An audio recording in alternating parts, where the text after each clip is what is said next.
Eh bien, bonjour à toutes et à tous. Bonjour à toutes les personnes qui s'inquiètent de la sécurité physique et affective des enfants depuis 2 ans. Et oui, ça fait 2 ans. Pendant 2 ans, les enfants ont subi des mesures sanitaires vraiment disproportionnées, abusives. C'est malheureusement pas mon point de vue. C'est malheureusement factuel. J'aurais préféré que ce soit le contraire. Alors là, on est content, tout s'est arrêté. Alors, je voudrais féliciter déjà toutes les personnes qui nous ont aidés à mettre en place des actions en justice, la sommation interpellative à travers toute la France, les mails qu'on a envoyés aux mairies, aux écoles, à l'éducation nationale, aux recteurs, aux rectrices. Eh bien, tout ça a l'air de rien, sachez une chose, ça marche, ça fonctionne, ça fait pression.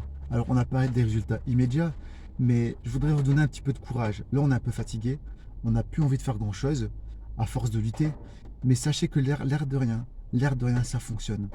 Je vous rappelle que le masque est arrêté depuis le 14 mars, on ne sait pas depuis combien de temps, mais on sait qu'on a fait pression à tout ça.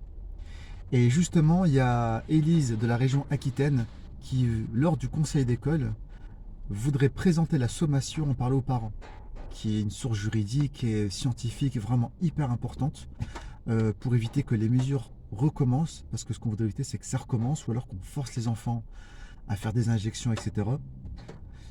Eh bien, la directrice l'a refusé. Elle est censurée. Elle est censurée de parler de ça pendant le conseil d'école alors qu'on parle de la sécurité des enfants. Et puis qu'on est d'accord ou pas d'accord, on ne doit pas être censuré qu'on a un avis différent. Quand on est ouvert d'esprit, quand on se dit ouvert, c'est pas seulement ouvert avec ceux qui sont d'accord avec vous, c'est aussi avec ceux qui ne sont pas d'accord.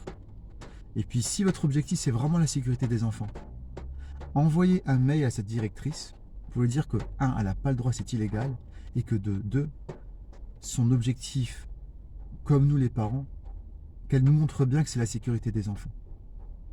Donc si vous vous envoyez ce mail, faites-le, il est encore temps aujourd'hui jusque demain avant 18h pour l'envoyer à la directrice, pour qu'enfin, dans une école, on puisse parler de cela librement.